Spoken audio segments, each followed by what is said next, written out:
¿Os acordáis del ruido que estremeció los cimientos del fútbol europeo?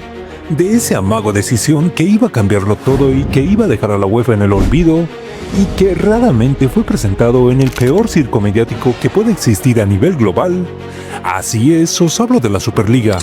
Pues bien, hace un par de años la UEFA prometió el cielo y no lo hizo con discursos ni promesas, lo hizo con la única moneda de cambio que al parecer de verdad tiene valor en el fútbol: el dinero.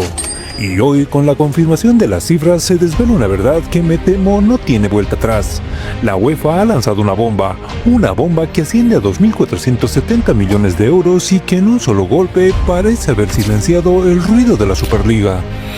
Hay un dicho en el mundo de los negocios que dice que la mejor manera de evitar que un competidor te supere es comprarlo.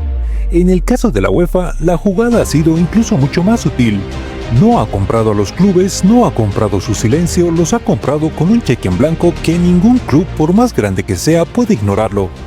Y es que el incremento de ganancias del 21% respecto al formato anterior es a todas luces una respuesta directa, una respuesta que demuestra una sola cosa: cuanto más dinero, menos quejas. Y las cifras hablan por sí solas. Solo por estar en el torneo, un club se embolsa 18,6 millones de euros, en lugar de los 15,6 de antes, una suma que de por sí ya es un golpe sobre la mesa. Pero la magia de esta bomba de la UEFA no está solo en la participación, está en la progresión. Porque a partir de ahora, avanzar las rondas está mejor pagado que nunca. Un club que llega a octavos de final se lleva 11 millones en lugar de los 9,6 de antes.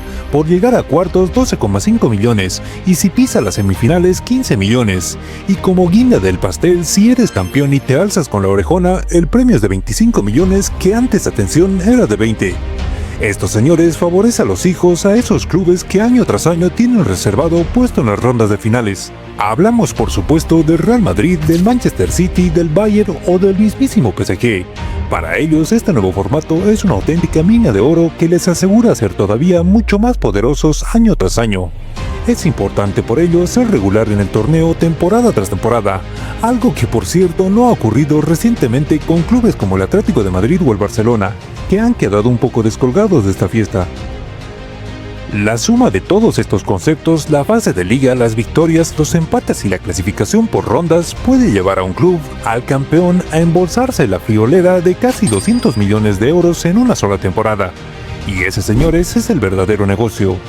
La Champions en este nuevo formato ya no es solo un torneo, es uno de los mayores premios financieros del fútbol. Un premio que se ha creado para blindar el poder de la UEFA, para que no haya ni una sola voz que se atreva a levantar la cabeza, y sobre todo para que la idea de una Superliga, un proyecto que iba a competir por los derechos de televisión, se quede aún más relegado y olvidado que ahora. Porque el incremento de ganancias, por supuesto, se debe a que juegan más partidos, y eso repercute en la venta de derechos televisivos, pero también esta jugada lo dice de una forma muy sutil.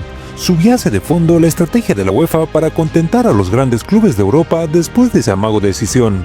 La conclusión, me temo, es tan sencilla como demoledora.